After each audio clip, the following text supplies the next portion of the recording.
Agosto de 2009. Cleveland, Ohio. Imperial Avenue. Una calle residencial común en el barrio de Mount Pleasant. Los trabajadores de servicios públicos se niegan a trabajar en esta zona. El equipo debía reparar la tubería de agua, pero la gente simplemente no puede estar allí.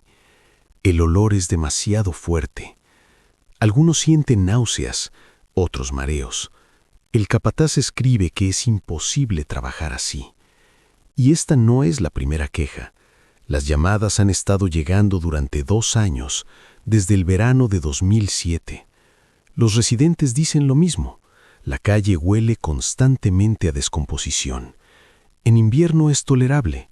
En verano, con el calor, se vuelve insoportable. Las autoridades de la ciudad dan la misma respuesta cada vez. La primera versión es que son emisiones de una fábrica de salchichas en la cuadra de al lado. La segunda es que una alcantarilla se ha roto en algún lugar. La tercera es que un animal grande murió en alguna de las propiedades. Pero nadie lo comprueba. Las quejas se registran y se olvidan. Para el verano de 2008, la gente empieza a cerrar las ventanas incluso con un calor de 30 grados. Encienden los aires acondicionados al máximo. Compran ambientadores. Una de las residentes pone velas con aroma a sándalo en el porche todas las noches. No ayuda. En el verano de 2009, la paciencia se agota. Uno de los vecinos llama a las noticias locales. Dice que las autoridades han ignorado el problema durante 2 años. La gente no puede vivir normalmente. La cadena de televisión envía un equipo de filmación. 28 de julio, alrededor de las 3 de la tarde. Calor de casi 30 grados. El periodista y el camarógrafo salen del coche y enseguida se dan cuenta de que los residentes no exageraban. El camarógrafo contaría más tarde. Llevaba 8 años trabajando en televisión. Había grabado de todo: vertederos, depuradoras, incendios, pero nunca había encontrado un olor así. Dulzón, pesado, se impregna en la ropa al instante. La cámara graba la calle. Casas normales, céspedes, coches aparcados, nada inusual. Entrevistan a varios residentes. Todos hablan del olor que apareció hace 2 años y poco a poco se hizo más fuerte. Y luego el equipo de filmación empieza a moverse por la calle y se hace evidente. La fuente está localizada. Una casa concreta. Número 12205. Una estructura de 2 pisos con revestimiento gris. Todas las ventanas están bien cerradas, las persianas bajadas. Dentro de los cristales hay algún tipo de tela. Aislamiento completo. El porche está lleno de basura. El buzón está abarrotado. La hierba hasta la cintura, sin cortar en meses. El camarógrafo toma varias fotos. El periodista intenta acercarse a la puerta, pero el olor se intensifica tanto que tiene que retroceder. Los vecinos cuentan que allí vive un hombre, solitario. Nadie sabe su nombre. Lo ven rara vez, generalmente a altas horas de la noche. Sale, sube al coche, se va a algún lugar. No se comunica con la gente, no responde a los saludos. Una de las mujeres añade un detalle. Hace aproximadamente 1 año lo vio cavando algo en el patio trasero. Tarde por la noche, en la oscuridad. Pensó que estaba trabajando en el huerto o reparando algo. No le dio importancia. La cadena de televisión emite el reportaje el 29 de julio. 3 minutos en el aire. Muestran entrevistas, planos generales. La casa número 12205. Titular: vecinos se quejan de un olor desde hace 2 años. Las autoridades no actúan. La administración de la ciudad responde de forma estándar. Todas las quejas están registradas, en revisión, y se realizará una inspección en breve. No pasa nada. Pasa 1 semana, 2. La casa permanece con las ventanas cerradas. El olor persiste. La gente sigue viviendo en estas condiciones. Y dentro, en los 2 pisos y en el sótano, yacen los restos de 11 mujeres. Algunas llevan allí más de 1 año. Otras, varios meses. Y dentro de 2 meses, Sucederá algo que obligará a la policía a prestar finalmente atención a esa casa. Porque una mujer, a la que arrastrarán allí a finales de octubre, conseguirá escapar. Y entonces, todo cambiará. El hombre que vive en la casa número 12205 se llama Anthony Sowell, 50 años, afroamericano, ex-marine de los Estados Unidos. Los vecinos lo conocen, no de cerca, pero lo conocen. El mismo tipo poco sociable que vive solo en la casa de 2 pisos. La casa la heredó de su difunta madrastra en 2005. Después de su fallecimiento, Anthony se mudó allí y vive solo. Exteriormente, una persona normal, de estatura media, complexión robusta, viste ropa sencilla, vaqueros, camisetas, a veces chaquetas de trabajo, pelo corto, sin bigote ni barba, a menudo con una expresión facial neutra, casi sin emociones.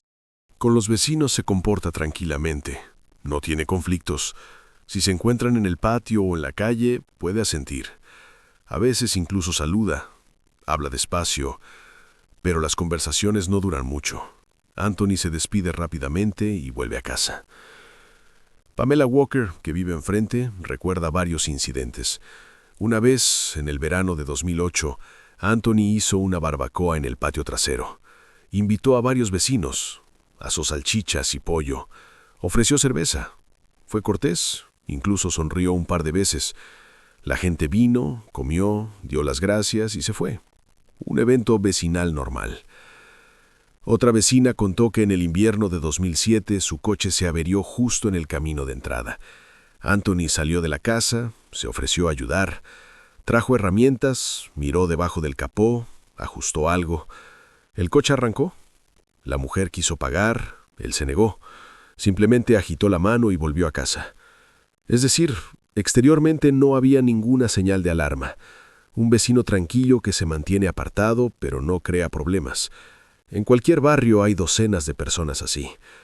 Anthony tiene un trabajo, o más bien, un trabajo secundario. Recoge chatarra, tuberías viejas, piezas de coche, electrodomésticos rotos. Conduce por los alrededores en su Chevrolet naranja. Carga en el maletero y en el asiento trasero todo lo que encuentra. Luego lo entrega en un punto de reciclaje de metales en Clare Avenue. Los trabajadores del punto lo conocen. Viene regularmente, una vez a la semana, a veces más a menudo.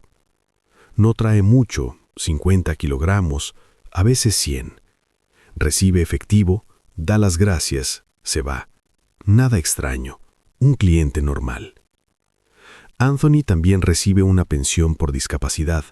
Después de servir en la Infantería de Marina, le quedaron problemas de salud. Los documentos fueron tramitados en los años 90. El dinero llega regularmente, suficiente para comida, facturas de servicios públicos, gasolina. A veces lo ven en la tienda local.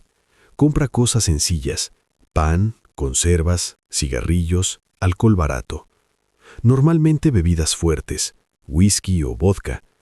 Paga en efectivo. Casi no habla con los cajeros. Toma el recibo, guarda las compras en una bolsa, se va. Uno de los cajeros recuerda que Anthony siempre fue educado. No era grosero, no discutía por los precios, no creaba problemas. Un cliente de lo más común. Cientos de personas así pasan por la tienda. Anthony también aparece en el bar de la esquina de Imperial Avenue y la calle 123. No todos los días, pero regularmente. Viene por la noche, pide una cerveza o un whisky, se sienta en un rincón. Bebe despacio, normalmente solo. A veces habla con el camarero, del tiempo, de deportes, de nada en particular. El camarero recuerda que Anthony nunca se emborrachaba hasta perder el conocimiento. Bebía 2 o 3 copas y se iba, sin peleas, sin escándalos. Un cliente tranquilo que no llama la atención. Es decir, la imagen es sencilla. Un hombre solitario de 50 años, exmilitar. Vive de una pensión y un trabajo secundario. No se relaciona mucho con nadie, pero tampoco crea problemas. Un representante típico de la clase trabajadora de Cleveland, de los que hay miles. Solo hay un detalle que la mayoría de los vecinos no conocen. En la base de datos de la policía de Cleveland, Anthony Sowell figura como un delincuente sexual registrado. El estatus le fue asignado en 2005, después de ser liberado de prisión. En 1989, Anthony fue arrestado por agredir a una mujer. Los detalles del caso son sencillos. La conoció en un bar, la invitó a su casa. La mujer aceptó. Bebieron juntos. Y luego Anthony la ató, la golpeó y cometió actos violentos.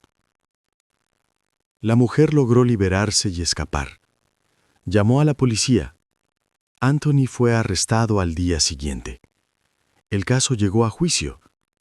Recibió 15 años de prisión. Cumplió prácticamente toda la condena. Fue liberado en 2005. Según la ley del estado de Ohio, está obligado a presentarse regularmente en la comisaría, proporcionar una dirección actualizada, confirmar el lugar de residencia. Este es un procedimiento estándar para personas con ese estatus. Anthony cumple con los requisitos. Acude a la comisaría cada pocos meses. Rellena papeles, firma, se va. El oficial que lleva su caso observa. Ninguna infracción. Todo según las reglas. La base de datos de delincuentes sexuales de Ohio es pública. Cualquiera puede entrar al sitio web, introducir una dirección y ver quién vive en la zona. Fotografía, nombre, dirección, cargo de la acusación, todo está disponible. Pero la mayoría de la gente no consulta estas bases de datos. Los vecinos de Imperial Avenue no tienen ni idea de quién vive en la casa número 12205. Ven a un hombre tranquilo que no crea problemas. Y el olor que ha estado en la calle durante 2 años, nadie lo relaciona directamente con esta casa. Piensan en la fábrica, en las alcantarillas, en los animales. Y Anthony sigue viviendo su vida. Recoge chatarra, va a la tienda, a veces entra en el bar, se registra en la policía. Todo parece normal. Y en ese momento, en su casa, detrás de las ventanas cerradas y las persianas bajadas, ya yacen los restos de varias mujeres. Llevan allí meses, algunas en el sótano, algunas en el segundo piso, algunas enterradas en el patio trasero, donde Anthony hizo una barbacoa en el verano de 2008. Y nadie sabe nada, porque exteriormente todo parece absolutamente normal. En el barrio de Mount Pleasant, donde vive Anthony Sowell, existe una determinada categoría de mujeres. Drogadictas. Se dedican a la prostitución. Viven en la calle o en pisos baratos.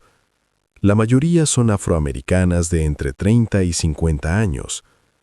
Esta es una realidad social de los viejos barrios industriales de Cleveland. Las fábricas cerraron, no hay trabajo, el barrio se degrada. Algunos se vuelven alcohólicos, otros se enganchan al crack o a la heroína. Las mujeres salen a la calle para conseguir dinero para una dosis. Imperial Avenue y las calles adyacentes son un lugar conocido. Aquí se puede encontrar de todo. Las drogas se venden directamente en las esquinas. Las mujeres se paran cerca de las tiendas o de las gasolineras. La policía lo sabe, pero los recursos son insuficientes para un control constante. Y entre 2007 y 2009, varias mujeres desaparecieron de esta zona. La primera fue Crystal Dozier, 38 años. La última vez que la vieron fue en mayo de 2007.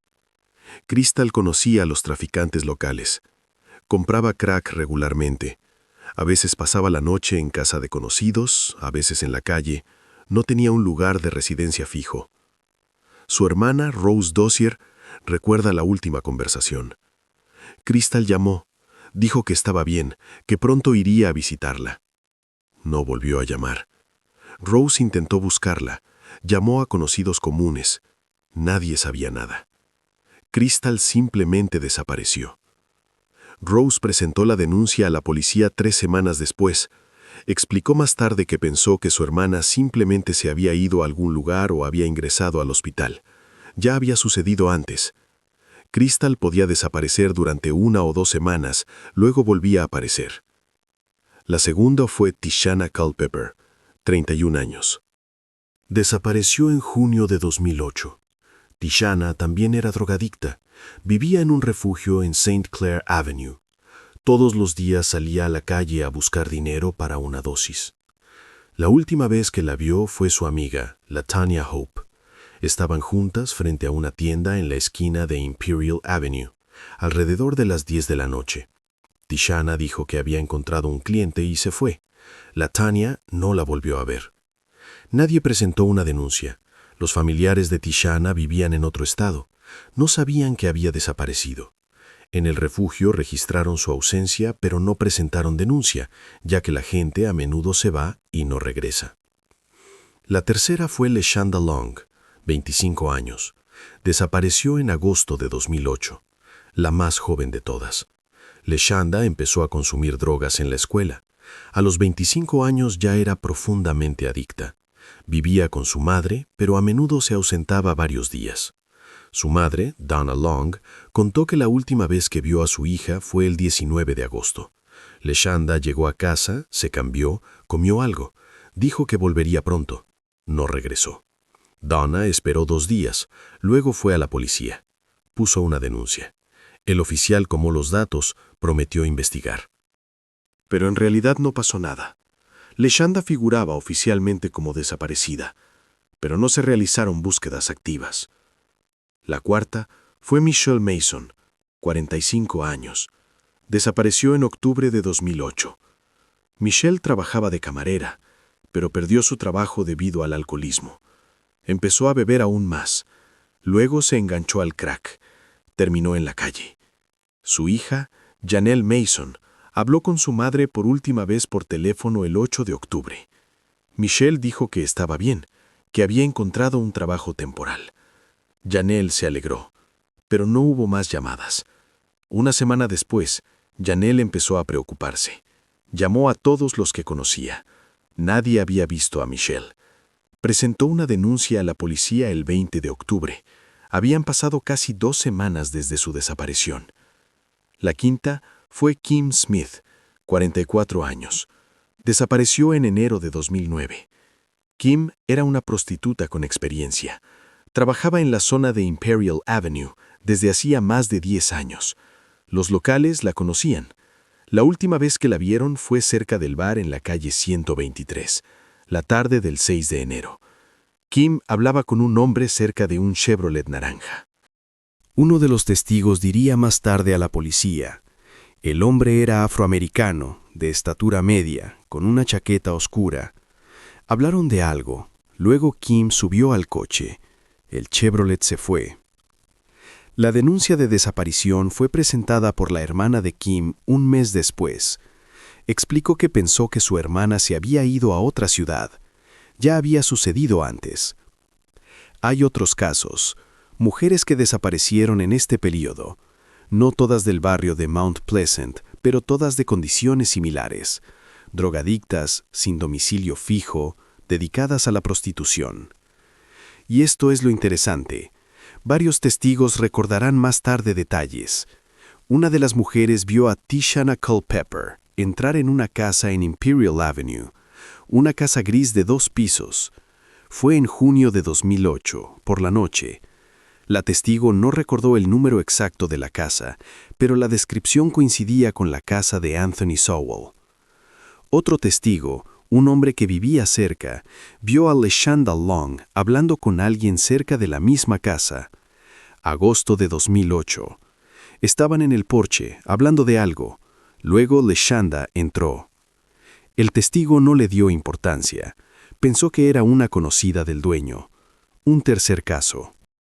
Una mujer que también se dedicaba a la prostitución. Contó que en septiembre de 2008 se le acercó un hombre. Le propuso ir a su casa. Le dio la dirección, Imperial Avenue. Ella accedió. Fue con él. pero cuando se acercaron a la casa, se sintió incómoda. El olor era muy fuerte. Dijo que había cambiado de opinión y se fue.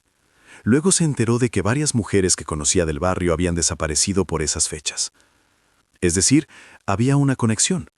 Las mujeres desaparecían. Las veían en Imperial Avenue. Las veían cerca de una casa específica. Algunas entraban. Pero la policía no notó nada, porque las denuncias de desaparición llegaban tarde. 1 semana, 2 semanas, 1 mes después. Y durante las primeras 48 horas, cuando las posibilidades de encontrar a una persona son máximas, nadie buscaba. Y esto es comprensible. Las familias de estas mujeres estaban acostumbradas a que desaparecieran por un tiempo. Se iban unos días, luego aparecían. La drogadicción, la vida en la calle, eran una parte normal de su existencia. Los familiares no entraron en pánico de inmediato. Y cuando finalmente se presentaban las denuncias, se registraban formalmente.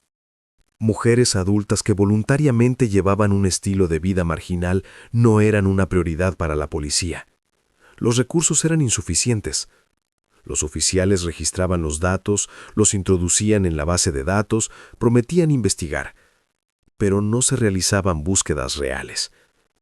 Y las mujeres siguen desapareciendo. Entran a la casa de Imperial Avenue y no vuelven a salir. Donna Long no se rinde. Su hija Leshanda desapareció en agosto de 2008. Han pasado varias semanas y la policía no hace nada. Donna vuelve a la comisaría. Pide una reunión con un detective. Explica que su hija nunca había desaparecido por tanto tiempo. Sí, tenía problemas con las drogas. Sí, a veces se iba un par de días, pero siempre llamaba, siempre avisaba de que estaba viva. El detective la escucha. Abre la carpeta del caso, revisa las notas. Leshanda Long, 25 años. Última vez vista el 19 de agosto. Sin trabajo oficial. Problemas de drogas registrados. Varios arrestos por posesión. El detective le explica a Donna que esas personas a menudo cambian de domicilio. Se van a otras ciudades, se esconden de deudas, evitan problemas. Es posible que Leshanda haya hecho precisamente eso. Donna insiste. Dice que ha comprobado a todos los conocidos de su hija. Nadie la ha visto. Dice que Leshanda no tenía motivos para irse. Pide que se inicie la búsqueda. El detective promete hacer averiguaciones, comprobar hospitales, refugios, detenciones en otros condados. Donna se va con esperanza. Pasa otro mes. Ninguna noticia. Donna llama a la comisaría cada semana. La pasan de un oficial a otro. Todos dicen lo mismo. El caso está en curso. Aún no hay información.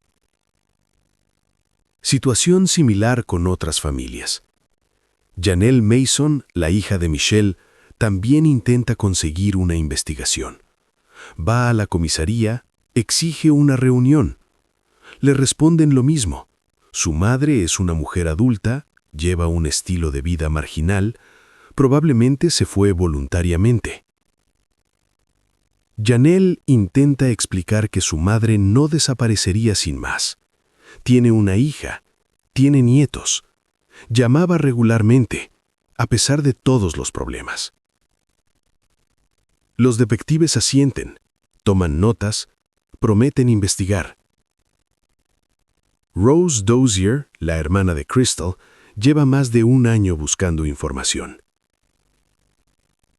Crystal desapareció en mayo de 2007.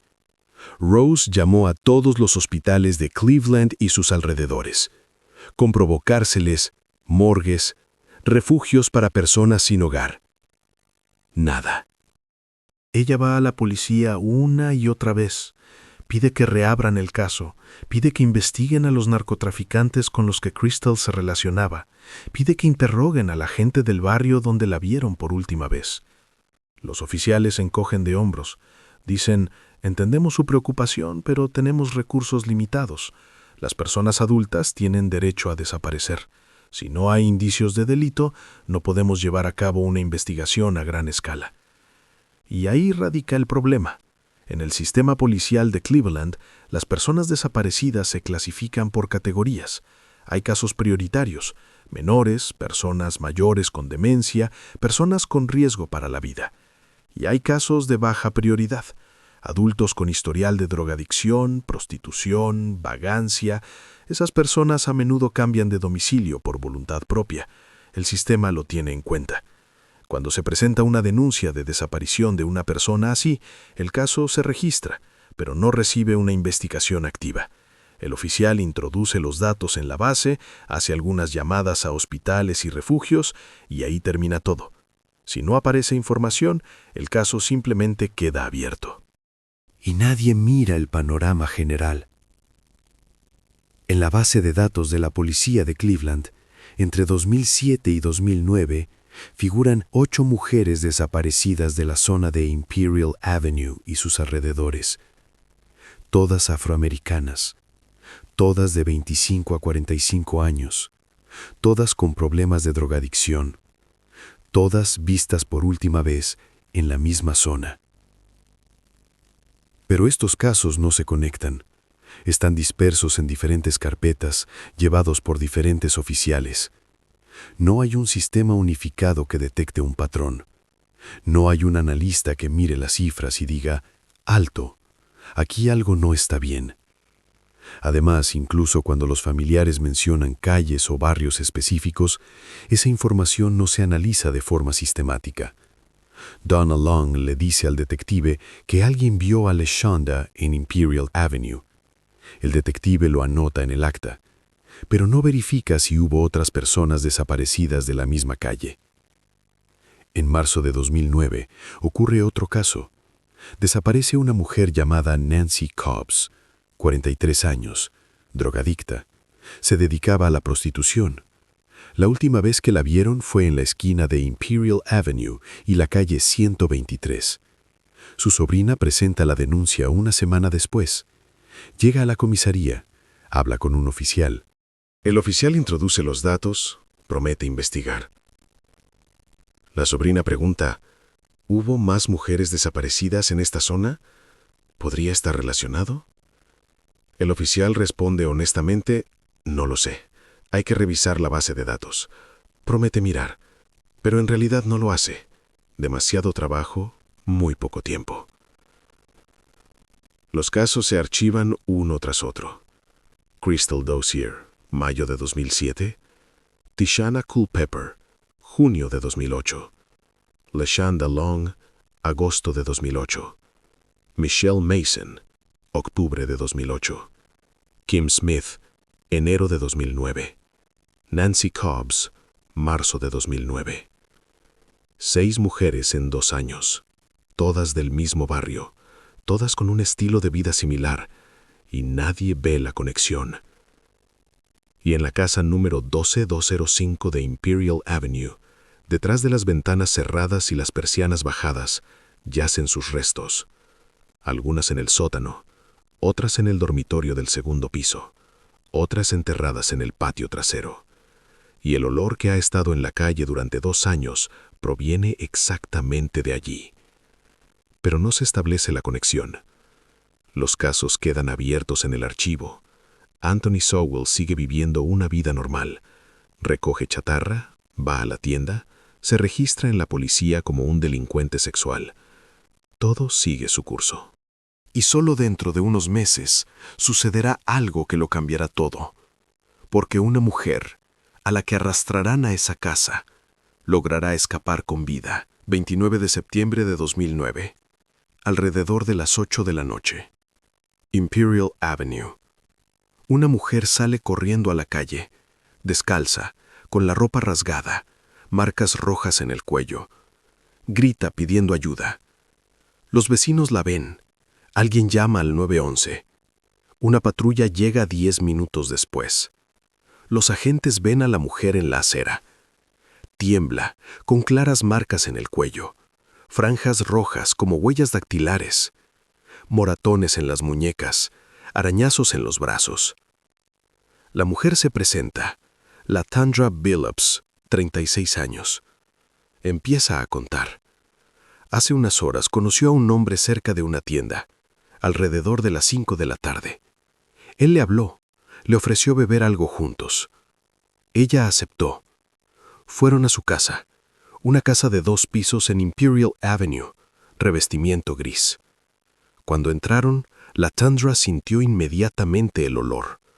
Dulzón, pesado, como si algo se estuviera pudriendo. Quiso irse, pero el hombre cerró la puerta. Subieron al segundo piso, bebieron whisky, y luego el hombre cambió. Se volvió agresivo, la agarró, la arrastró al sofá. Ella intentó liberarse, pero él era más fuerte. Cuando todo terminó, el hombre salió de la habitación. La Tundra intentó levantarse, irse, pero él regresó.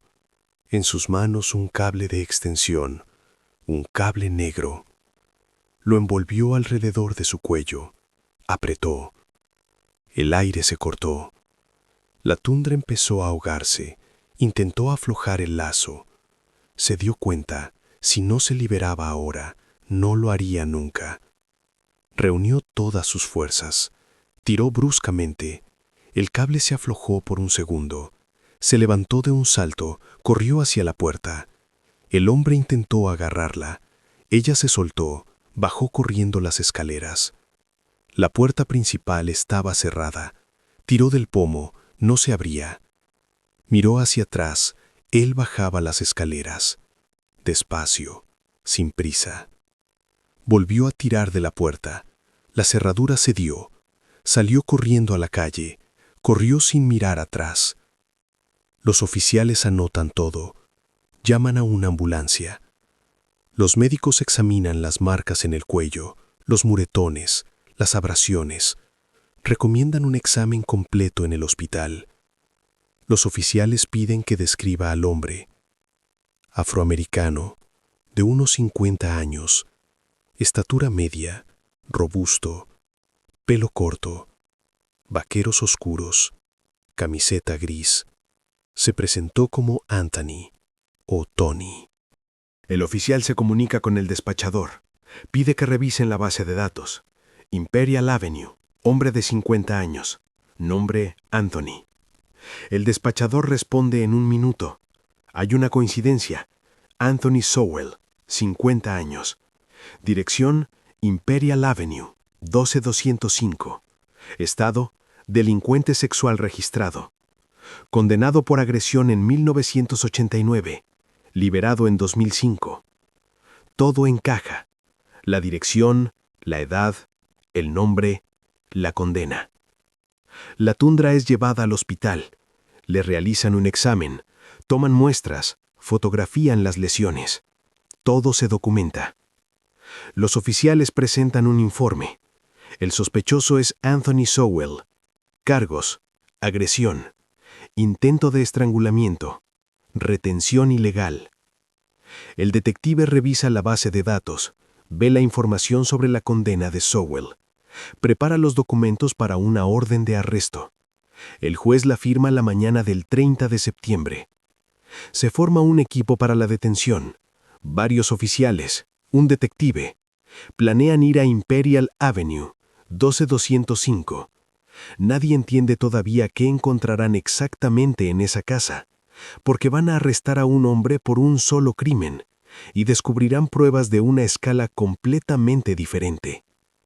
31 de octubre de 2009. Mañana. Un grupo de agentes de la policía de Cleveland se dirige a Imperial Avenue, 12205. El equipo incluye a 4 oficiales de patrulla, un detective y un oficial de la unidad de delitos sexuales. Tienen una orden de arresto para Anthony Sowell.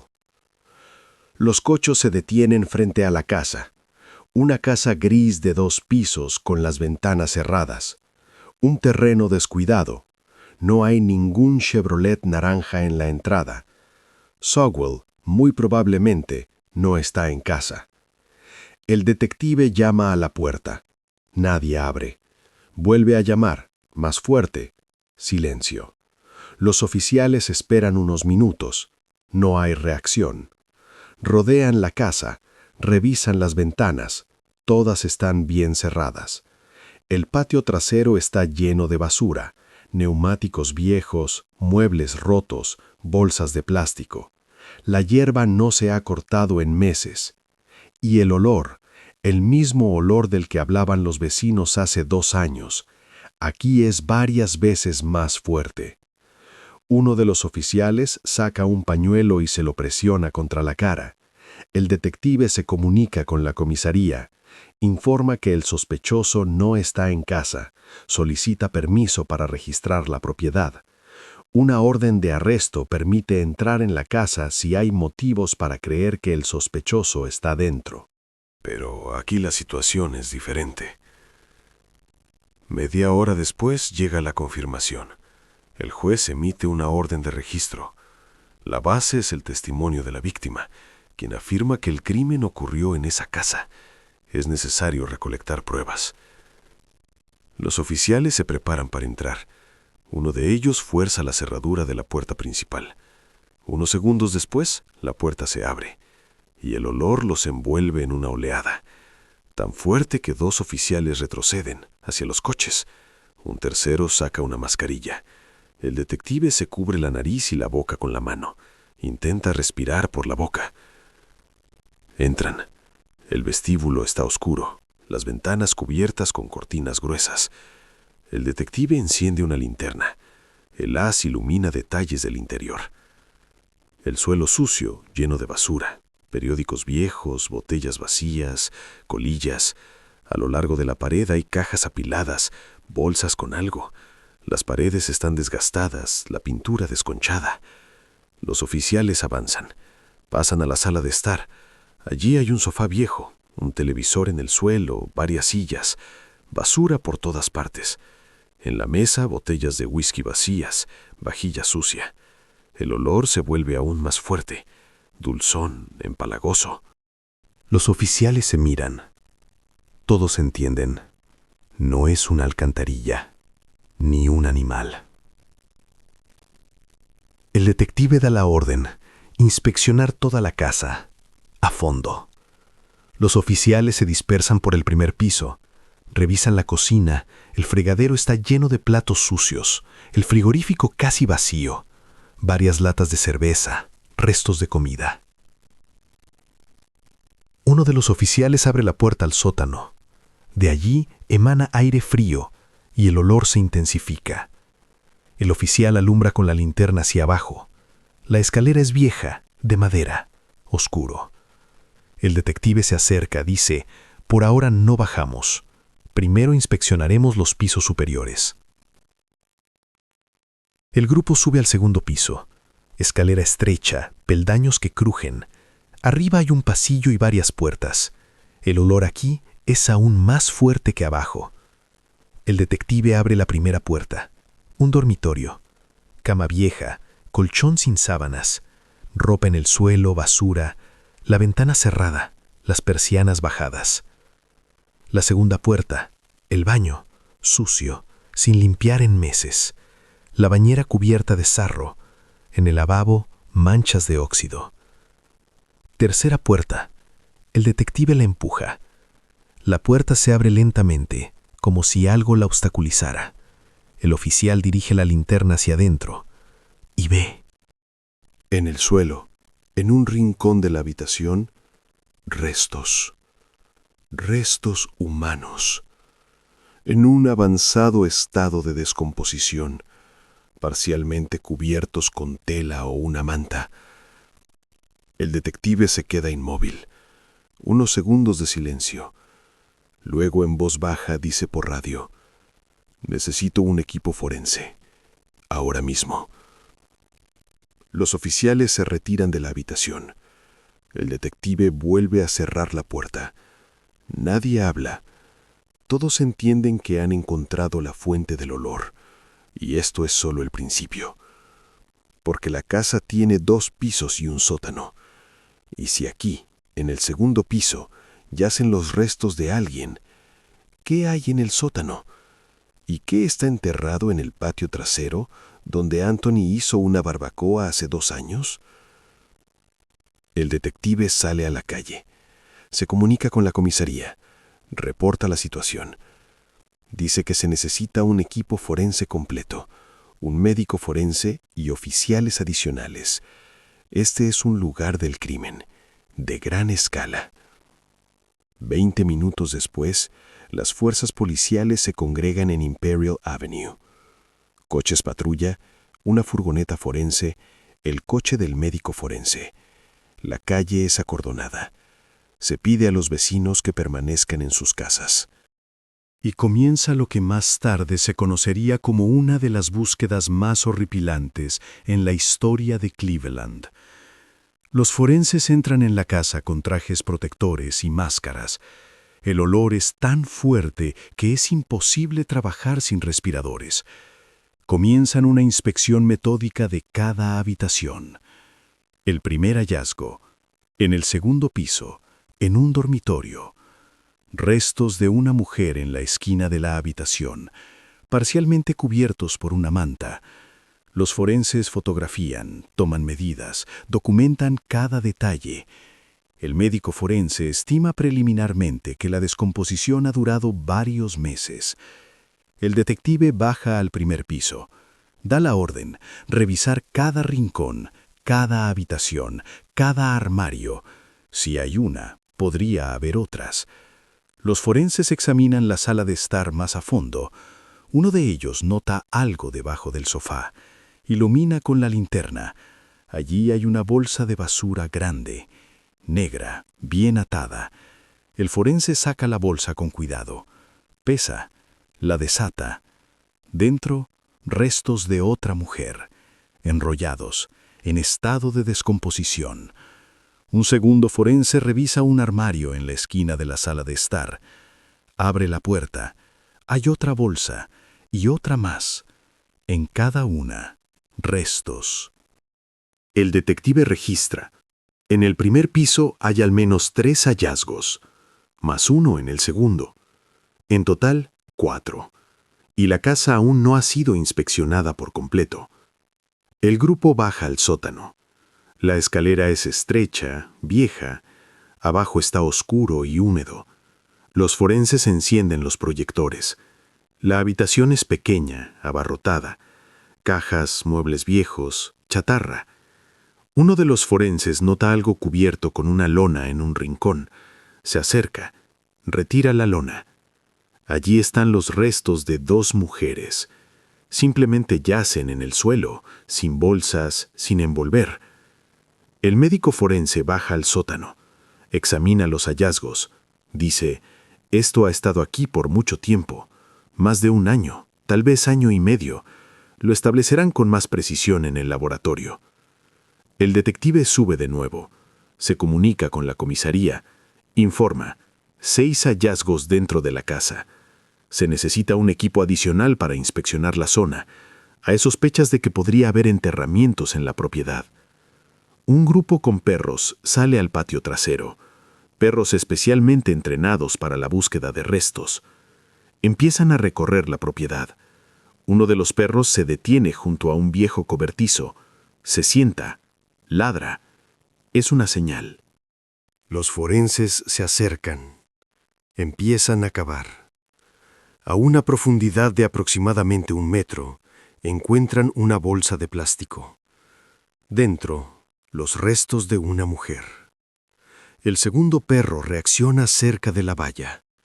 Allí hay otro enterramiento, poco profundo, de aproximadamente medio metro. Los restos están envueltos en tela.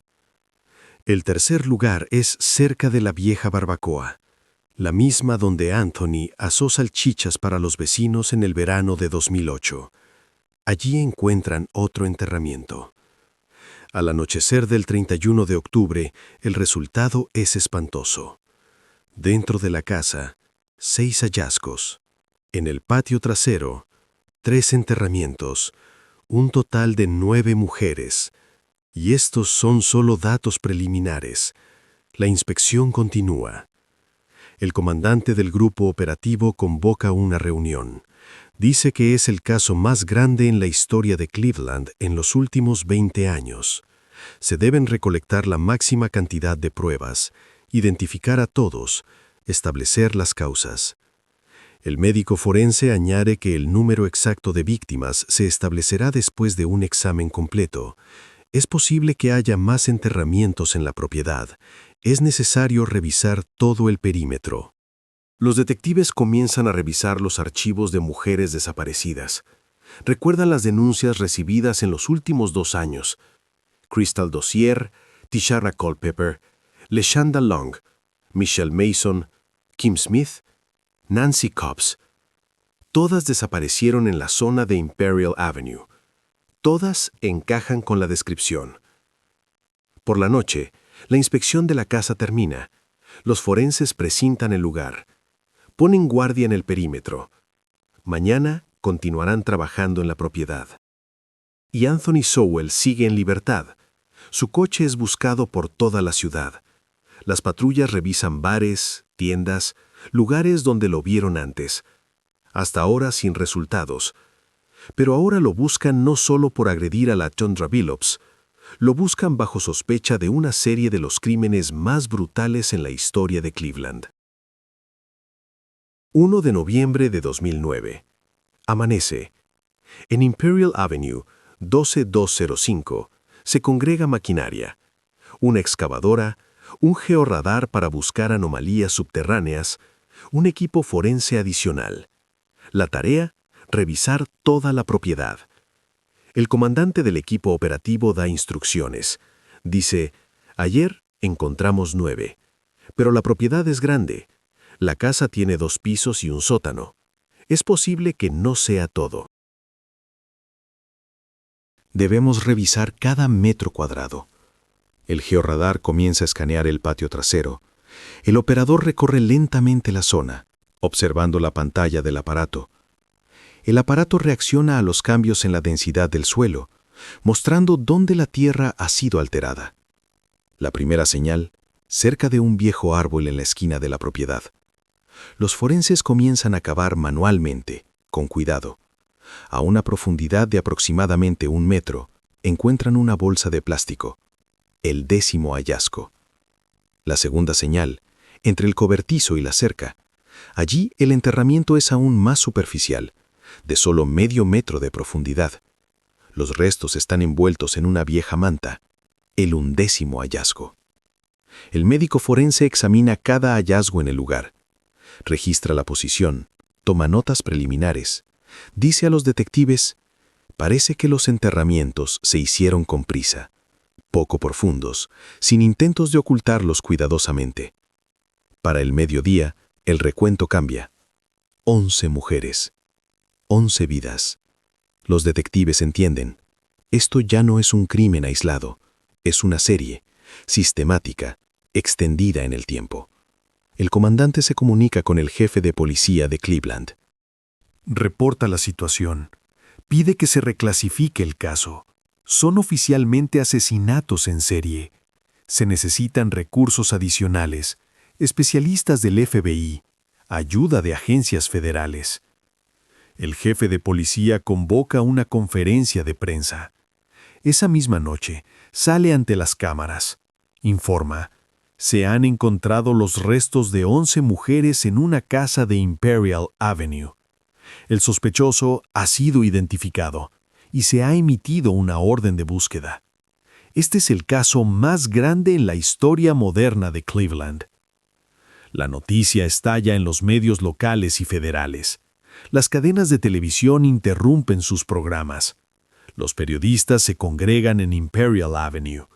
La policía establece un perímetro, sin permitir que nadie se acerque a la casa. Los vecinos están en shock. Pamela Walker, la vecina de Sowell, da una entrevista. Dice, no puedo creerlo. Parecía una persona normal. Incluso estuvimos en su barbacoa. Y todo este tiempo. No termina la frase. Simplemente se cubre la cara con las manos. Los detectives comienzan un trabajo a gran escala para la identificación. Recuperan todas las denuncias de mujeres desaparecidas de los últimos 3 años. Cotejan descripciones, fechas de desaparición, últimos lugares donde fueron vistas. Los familiares son citados a la comisaría. Se les pide que proporcionen muestras de ADN para la comparación. Explican. El proceso llevará tiempo, pero es la única forma de establecer las identidades con precisión. Donna Long llega de las primeras. Entrega una muestra de ADN. Le pregunta al detective, ¿puede ser mi Leshanda? El detective responde honestamente, es posible. Los resultados estarán en unas semanas. Rose Dozier, la hermana de Crystal, también viene. Llevaba 2 años y medio buscando a su hermana. Ahora entiende. Lo más probable es que Crystal esté entre esas 11. Janelle Mason viene por una muestra de ADN para comparar con los restos de su madre, Michelle. Tiene solo 22 años. Llora en la oficina del detective. Dice, sabía que algo andaba mal. Mi mamá nunca desaparecería así sin más. Mientras tanto, la búsqueda de Anthony Sowell continúa. Su fotografía ha sido enviada a todas las comisarías de Ohio. La información ha sido transmitida a los estados vecinos. Las patrullas revisan estaciones de tren, estaciones de autobuses, empresas de alquiler de coches. Pero Anthony se había disuelto como por arte de magia.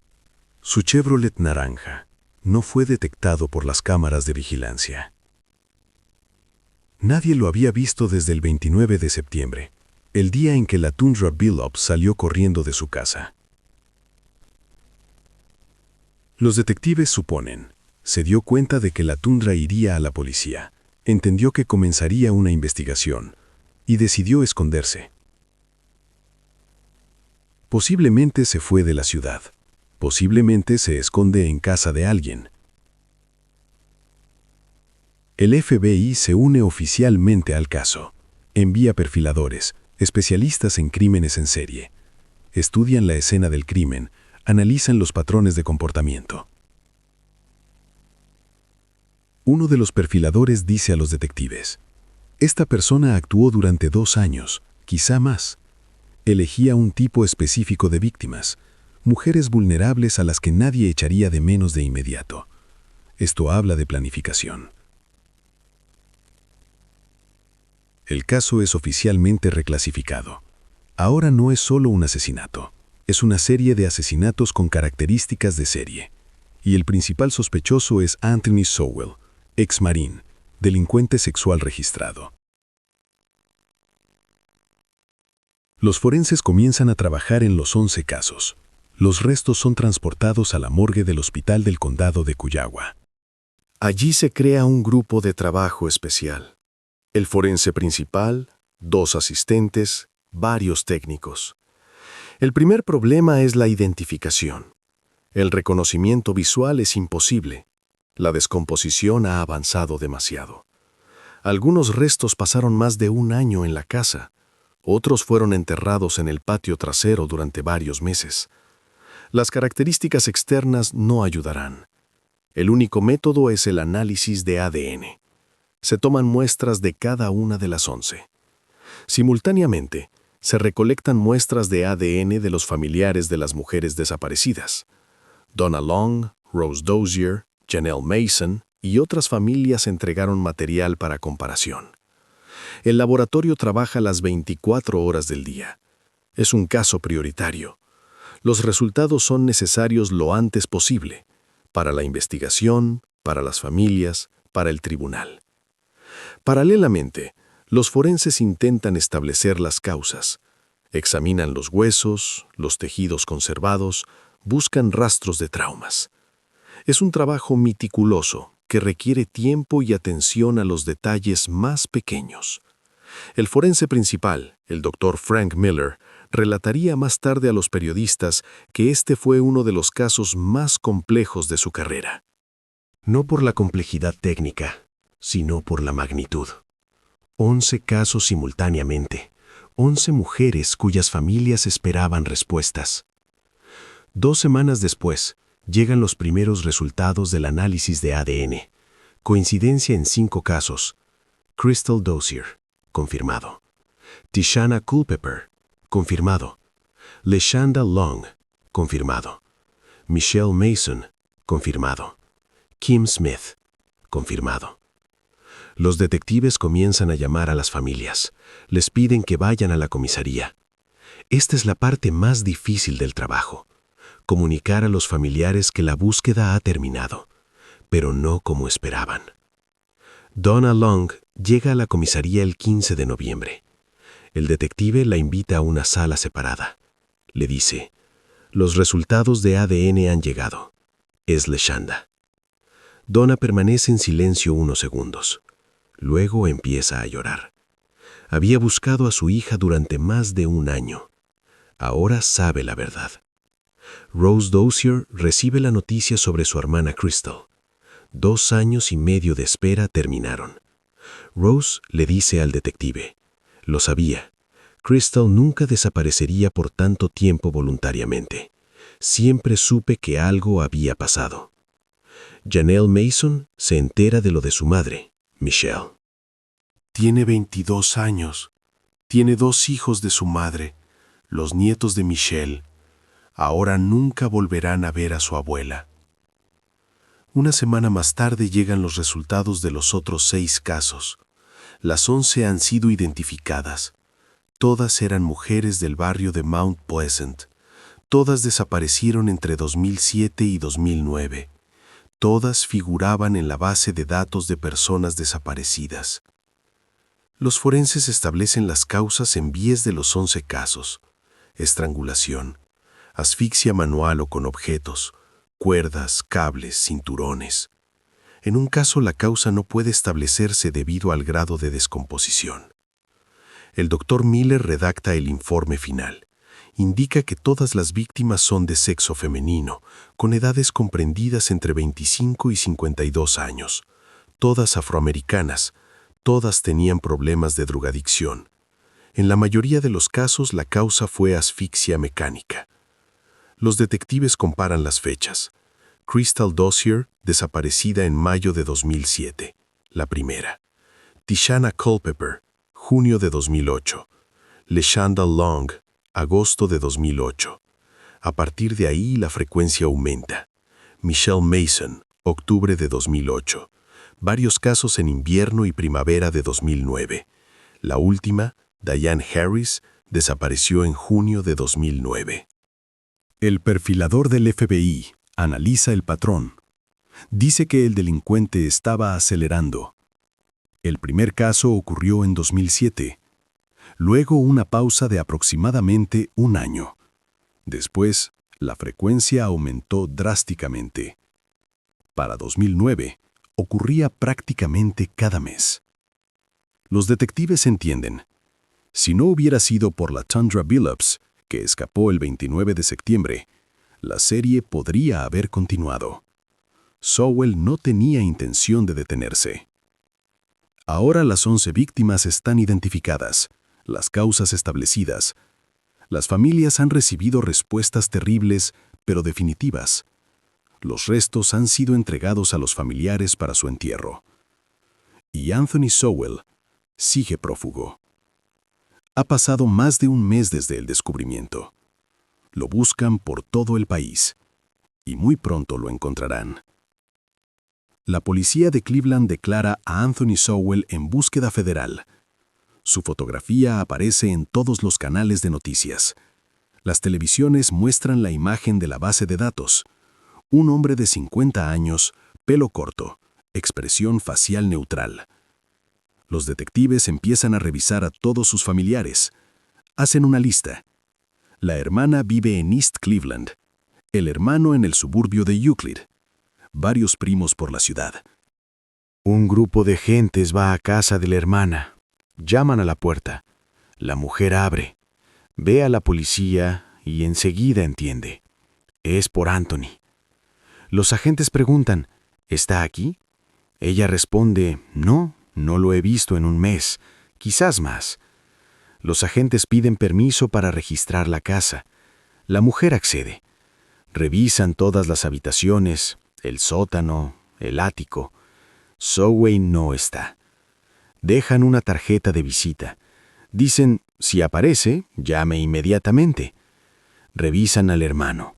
La misma situación. Dice que vio a Anthony por última vez en agosto. Se encontraron por casualidad en la calle, hablaron un par de minutos y se separaron. Desde entonces no se han comunicado. Los detectives revisan los lugares que conocen. El bar de la esquina de la calle 123, donde Anthony solía ir. El camarero dice que no lo ha visto en 3 semanas, quizás 4. Antes venía regularmente, luego dejó de hacerlo. El punto de reciclaje de chatarra en Clare Avenue. Los trabajadores confirman que Sowell no ha aparecido desde finales de septiembre. Solía venir cada semana. La última vez fue el 25 o 26 de septiembre. La policía recibe informes de los residentes, cientos de llamadas cada día. Alguien vio a un hombre parecido en una parada de autobús. Alguien lo vio en un supermercado. Alguien está seguro de que Sowell se esconde en un edificio abandonado. Los detectives verifican cada señal. Se desplazan al lugar, interrogan a los testigos, revisan las grabaciones de las cámaras de seguridad. En el 95% de los casos es una falsa alarma. La gente ve a un afroamericano de edad y complexión similares y piensa que es Sowell. En el barrio de Mount Pleasant cunde el pánico. Los residentes tienen miedo de salir a la calle por la noche. Las mujeres dejan de caminar solas. Las tiendas cierran antes de lo habitual. La gente instala cerraduras adicionales en las puertas. Pamela Walker, vecina de Sowell, dice a los periodistas: «Vivimos junto a este hombre durante 2 años. Caminaba por la misma calle, saludaba, y no lo sabíamos. Ahora, cada vez que escucho pasos a mi espalda, me doy la vuelta». Las cadenas de televisión transmiten información las 24 horas. Los presentadores debaten: ¿cómo pudo haber ocurrido esto durante tanto tiempo? ¿Por qué la policía no notó el patrón? ¿Por qué las denuncias de personas desaparecidas no se analizaron sistemáticamente? El jefe de policía da varias entrevistas. Reconoce: el sistema falló. Las denuncias de mujeres drogadictas desaparecidas no recibieron la atención adecuada. Esto debe cambiar. Después de este caso, los protocolos serán revisados. Y el 31 de octubre, justo un día después del descubrimiento en la casa, se produce un avance. El agente de patrulla James Appel trabaja en el barrio de Mount Pleasant Warner. Está a unos 3 kilómetros de Imperial Avenue. Alrededor de las 2 de la tarde, conduce por Kinsman Road, un patrullaje normal, y ve a un hombre caminando por la acera. Afroamericano, de estatura media, complexión robusta. Viste una chaqueta oscura y vaqueros.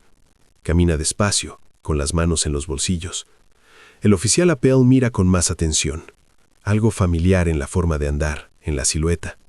Saca su tableta con la orden de búsqueda. Compara la fotografía con el hombre en la calle. ¿Coincidencia? Es Anthony Sowell. Appel frena el coche. Sale. Se acerca al hombre. Dice tranquilamente: «Señor, deténgase, por favor. Policía de Cleveland». Sowell se detiene. Se da la vuelta. Mira al oficial. Ningún pánico en su rostro. Ningún intento de huir. Appel se acerca. Pregunta: «¿Es usted Anthony Sowell?» El hombre asiente. «Sí». Appel le pide que muestre las manos. Sowell saca las manos de los bolsillos. Lentamente, sin movimientos bruscos. El oficial pide refuerzos por radio. Informa: sospechoso detenido, Kinsman Road y East 116 Street. Se necesita un coche adicional. Sowell permanece tranquilo. No intenta hablar, no hace preguntas, simplemente se queda quieto y espera. 3 minutos después, llega un segundo coche patrulla. Los agentes esposan a Sowell, le leen sus derechos, lo suben al coche. Ninguna resistencia, ningún intento de fuga. Sowell se comporta como si simplemente lo hubieran detenido para verificar sus documentos. El convoyo lo lleva a la comisaría central. Allí, los detectives ya esperan. La sala de interrogatorios está preparada. Las cámaras están encendidas. Comienza lo que se convertirá en uno de los interrogatorios más importantes de la historia de la investigación. Mientras Anthony Sowell permanece en la celda de detención, los detectives consultan todos los archivos, su historial personal, servicio militar, antecedentes penales, documentos médicos. Necesitan entender quién es este hombre y cómo llegó a esto. Anthony Sowell nació en 1959 en East Cleveland. Creció en un barrio pobre. Familia numerosa. 7 hijos. El padre apenas participó en la crianza. La madre trabajaba en varios empleos a la vez. Apenas llegaba a fin de mes. En la escuela, Anthony tuvo un rendimiento promedio. No destacó, pero tampoco causó problemas graves. Los maestros lo recuerdan como un adolescente tranquilo y retraído.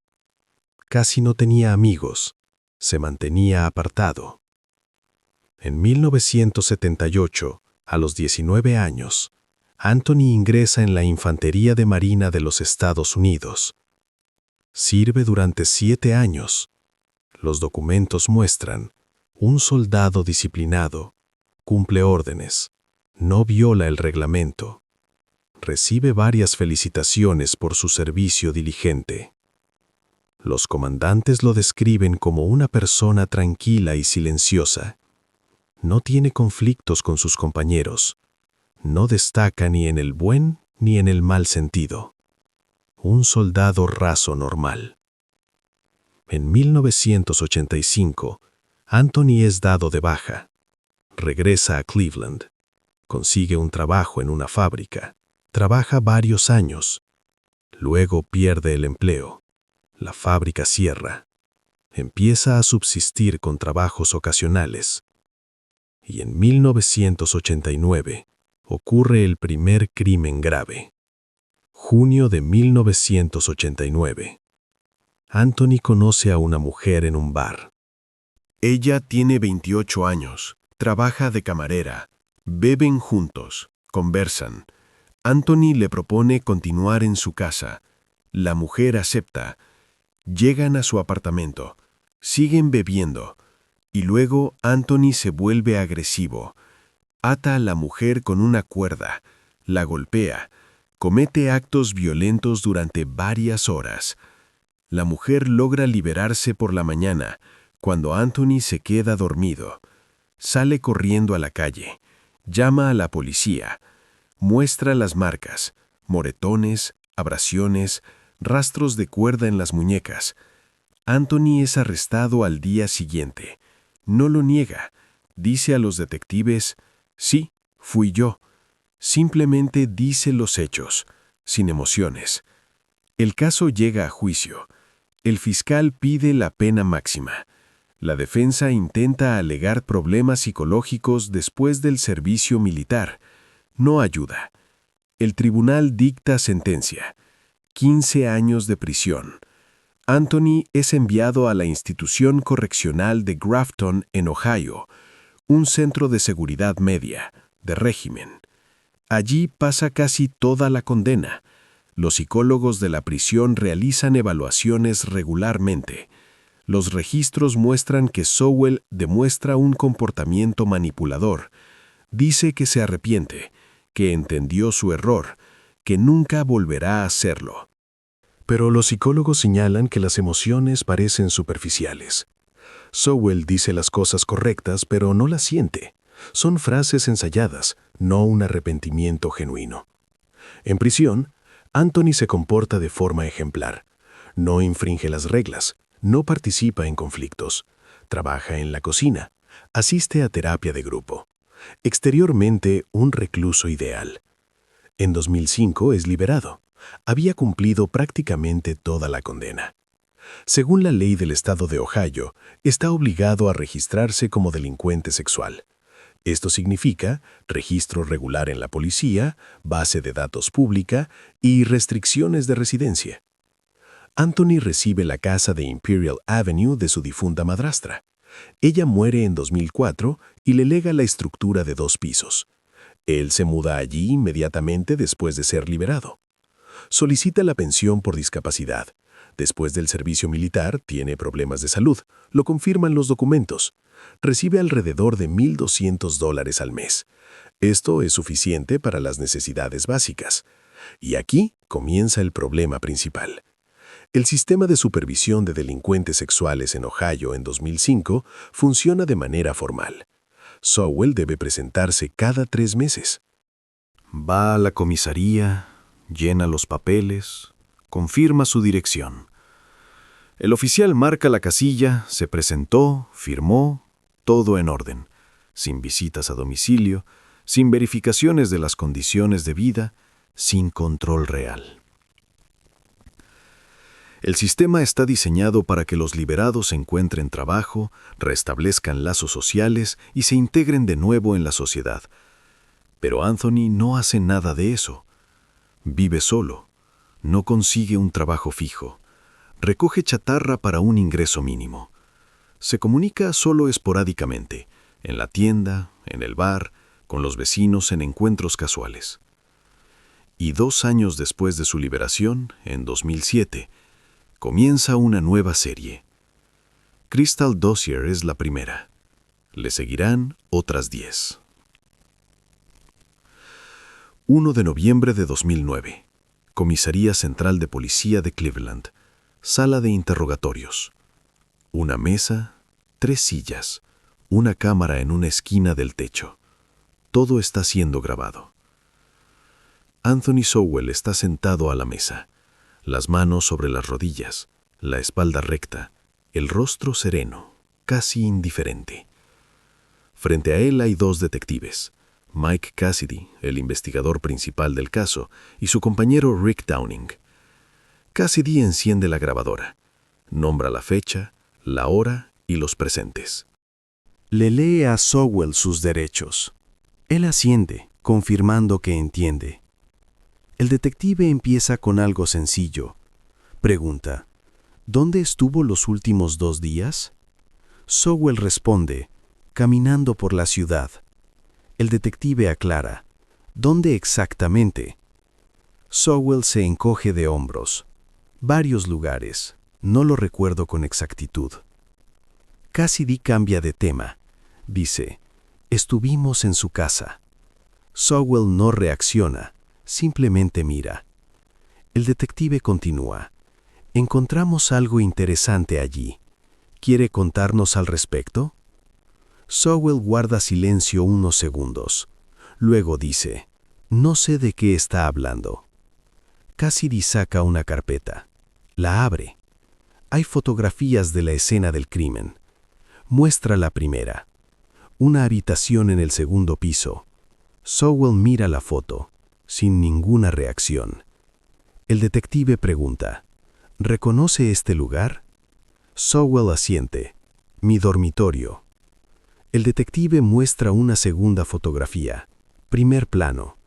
Una esquina de la habitación. Sowell mira. El rostro permanece inmóvil. Cassidy dice, allí encontraron los restos de una mujer. ¿Sabe algo al respecto? Sowell guarda silencio. Desvía la mirada. Mira a la pared. El detective continúa. Muestra más fotografías. El sótano, el patio trasero. Cada vez pregunta, ¿vio esto? ¿Sabía lo que había allí? Sowell guarda silencio, o responde brevemente, no recuerdo. Cassidy cambia de táctica. Dice, hemos identificado a 11 mujeres. Todas tienen nombres, familias. Le estaban buscando. Saca una lista. Lee en voz alta. Crystal Dozier, Tishana Culpepper, LaShonda Long. ¿Las conocía? Sowell escucha. Cuando el detective termina de leer, se encoge de hombros. Quizás. No estoy seguro. El detective pregunta, ¿qué significa quizás? Sowell responde, conocí a muchas mujeres, no recuerdo los nombres de todas. Cassidy muestra fotografías de las víctimas. Toma la primera, una instantánea de Crystal Dozier en vida, una mujer sonriente. Sowell mira. El detective pregunta, ¿la recuerda? Sowell niega con la cabeza. No. Muestra una foto de Tishana, luego de Lashanda, Michelle, Kim. Cada vez lo mismo. Sowell mira, niega con la cabeza, dice «no recuerdo» o «no estoy seguro». El detective Downing interviene. Dice «Anthony, encontramos las pertenencias de estas mujeres en su casa. Ropa, bolsos, documentos. Todo en sus habitaciones. ¿Cómo explica esto?» Sowell guarda silencio. Downing continúa. Una mujer logró escapar. La Tundra Billups. Ella testificó. Describió todo con detalle. La casa, la habitación, lo que usted hizo. Esto coincide con lo que encontramos. Sowell muestra una reacción por primera vez. Se tensa ligeramente. Luego se relaja de nuevo. Dice, «Quiero un abogado». Los detectives detienen el interrogatorio. Según la ley, tan pronto como un sospechoso solicita a un abogado, se interrumpe cualquier pregunta adicional. Sowell es llevado de vuelta a su celda. Al día siguiente llega un abogado, el defensor público de oficio, John Parker. Conversa con Sowell durante varias horas, luego se reúne con los detectives. Dice, «Mi cliente está dispuesto a testificar, pero solo con mi presencia». Segundo interrogatorio, 2 de noviembre. La misma habitación. Sowell está sentado junto a su abogado. El detective Cassidy comienza a hacer preguntas de nuevo. Esta vez Sowell habla más. Admite, sí, esas mujeres estuvieron en su casa. Sí, recuerda algunas. Venían voluntariamente. Bebían juntos, a veces se quedaban a pasar la noche. El detective pregunta, ¿qué les pasó? Sowell hace una pausa. El abogado le susurra algo. Sowell responde, no recuerdo con exactitud. Todo se mezcló. Cassidy insiste. 11 mujeres no simplemente se quedaron. Fueron encontradas en su casa, en el sótano, en el patio trasero, enterradas. Esto no es una casualidad. Sowell guarda silencio. El detective continúa. La causa para todas fue la misma, estrangulamiento. ¿Sabe algo al respecto? Sowell mira la mesa. Dice en voz baja. Hubo conflictos. A veces las cosas se salían de control. El detective anota. ¿Qué significa se salían de control? Sowell no responde de inmediato. Luego dice, yo no quería. Simplemente sucedió así. Un perfilador del FBI está presente en el interrogatorio, observando a través del cristal. Observa, registra, luego elabora un informe. Señala. Sowell demuestra los signos clásicos de un manipulador. Minimiza su responsabilidad. Utiliza construcciones pasivas.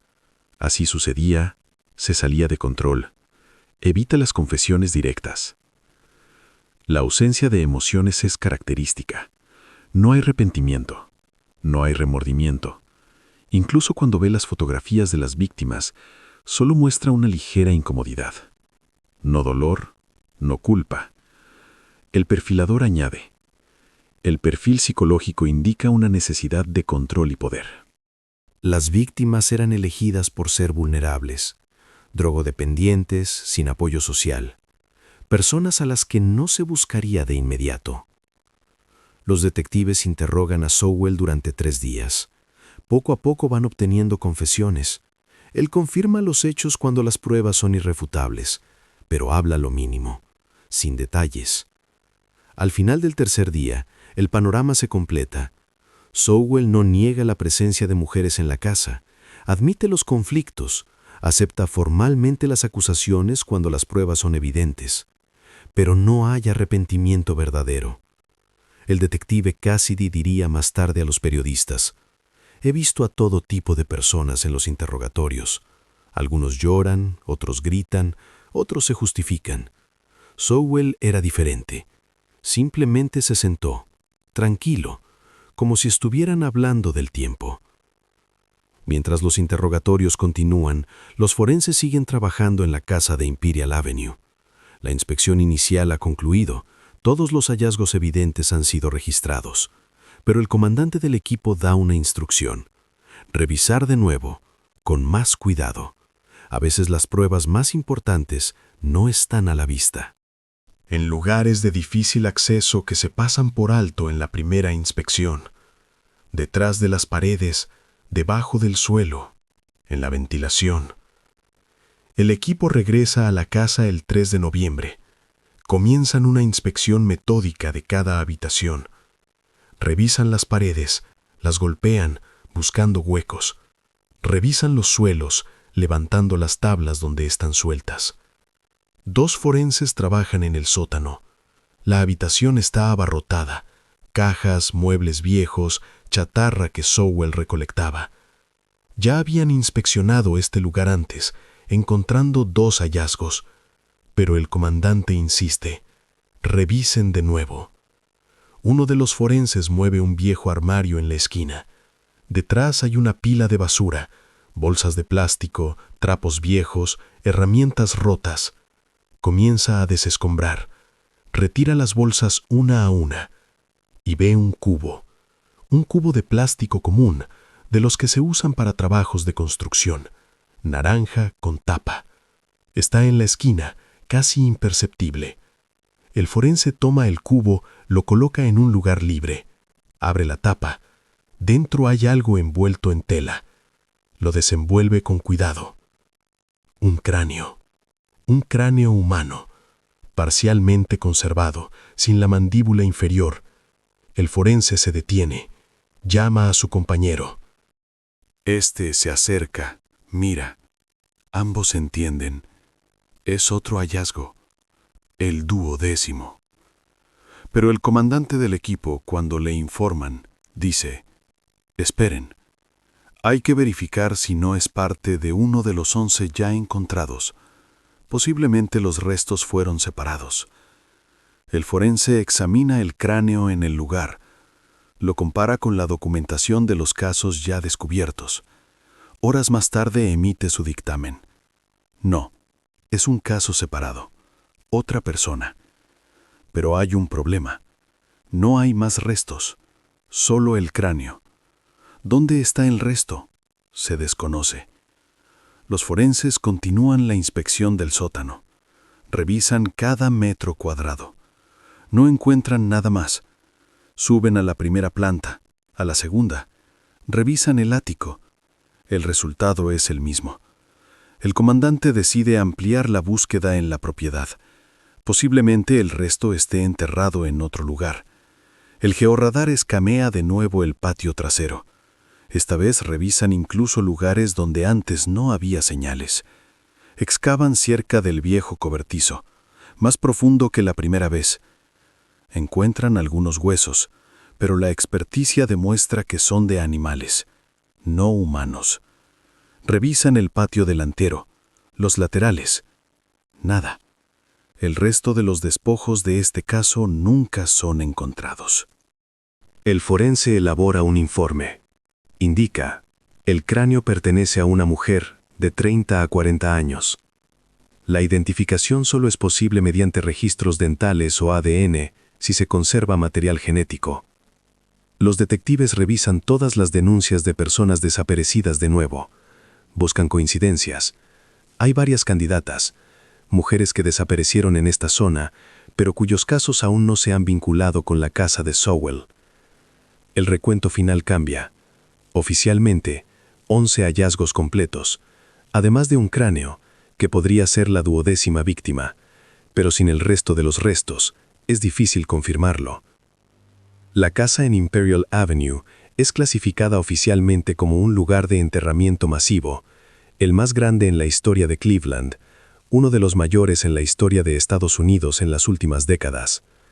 Los forenses sellan la casa definitivamente. No se planean más trabajos. Todo lo que se pudo encontrar, se encontró. Todo lo que se pudo registrar, se registró. Las autoridades municipales discuten qué hacer con la casa. ¿Demolerla? ¿Dejarla? Los residentes del barrio exigen categóricamente su demolición. Nadie quiere que este edificio siga en pie. Y los familiares de las víctimas se preparan para los funerales. Los restos son entregados gradualmente a las familias. Algunos se entierran en ataúdes cerrados, otros eligen la cremación. Es el final de una larga espera, terrible, pero definitivo. Detectives y perfiladores recogen todas las declaraciones, pruebas y testimonios. Reconstruyen el patrón de acción de Anthony Sowell. ¿Cómo ocurrió todo, de principio a fin? El patrón es el mismo en todos los casos.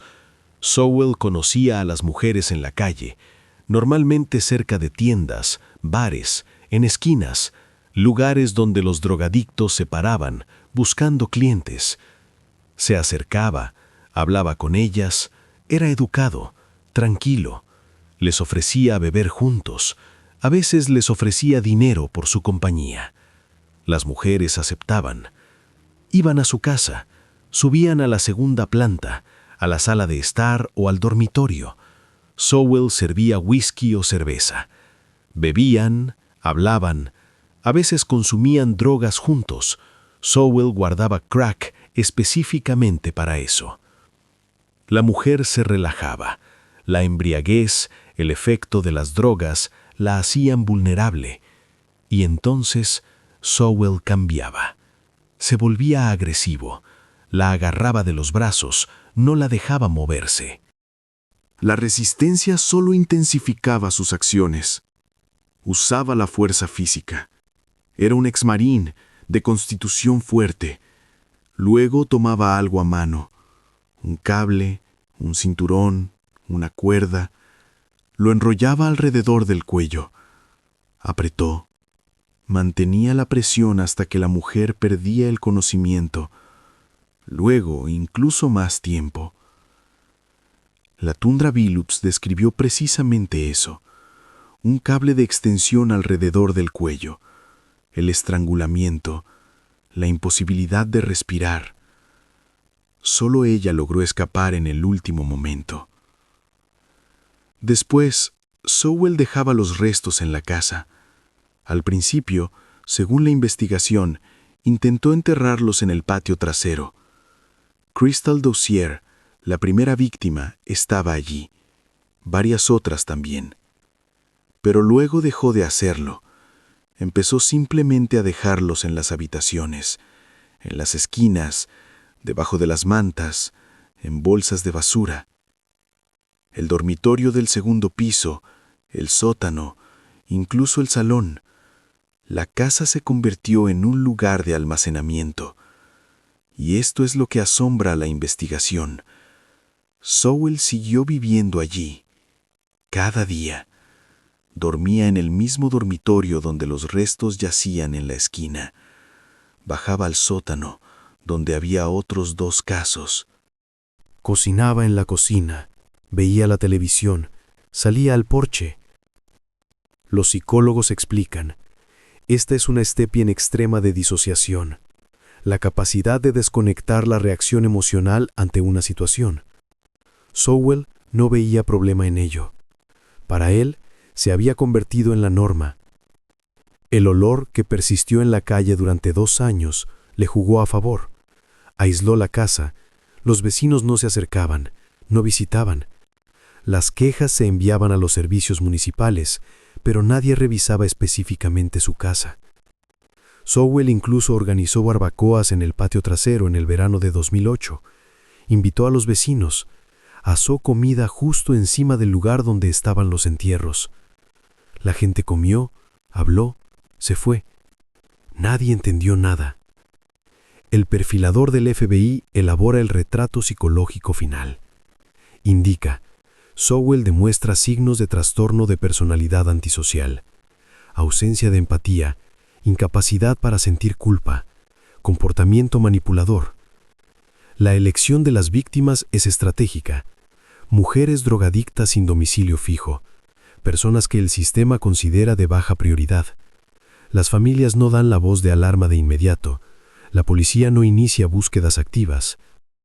Esto permitió a Sowell actuar durante 2 años, de mayo de 2007 a septiembre de 2009. 11 víctimas, posiblemente 12, si el cráneo en el cubo es un caso separado. Los detectives reconstruyen la cronología. La primera, Crystal Dozier, mayo de 2007. Luego una pausa de más de un año. En 2008, la frecuencia aumenta. 3 casos. En 2009, aún más, prácticamente cada mes. Sowell cobraba impulso. Se volvía más confiado. Los riesgos no lo detenían. Continuó saliendo a la calle, interactuando con la gente, registrándose en la policía como delincuente fichado. Llevaba una doble vida. Y solo la huida de la Tondra Billups lo detuvo todo. Ella logró escapar. Logró contárselo a la policía. Su testimonio inició la investigación que lo destapó todo. Ahora el panorama completo ha sido reconstruido. La investigación conoce el patrón, los motivos, la cronología. Todas las 11 víctimas han sido identificadas. Las pruebas están reunidas. El caso está listo para ser presentado en los tribunales. Analistas de la Fiscalía elaboran una cronología detallada. Toman todas las fechas establecidas de las desapariciones. Las superponen en el calendario de visitas de Sowell a la comisaría. Y descubren algo que conmociona incluso a los detectives experimentados. Mayo de 2007, desaparece Crystal Dozier. Junio de 2007, Sowell se presenta en la comisaría, se registra como delincuente fichado, rellena el formulario, confirma la dirección, firma. El agente revisa los documentos, todo en orden. Sowell se marcha. En ese momento, los restos de Crystal ya yacen en su casa, en el sótano o en el patio trasero. Sowell lo sabe. El agente no. Junio de 2008, desaparece Tishana Culpepper. Septiembre de 2008, Sowell está de nuevo en la comisaría. Un registro programado. Han pasado 3 meses. El agente es diferente, no el de junio. Revisa la base de datos, comprueba, todo está limpio. No hay infracciones. Sowell firma y se va. En la casa ya hay 2 hallazgos, Crystal y Tishana. Sowell sale tranquilamente de la comisaría, sube a su Chevrolet naranja y regresa a Imperial Avenue.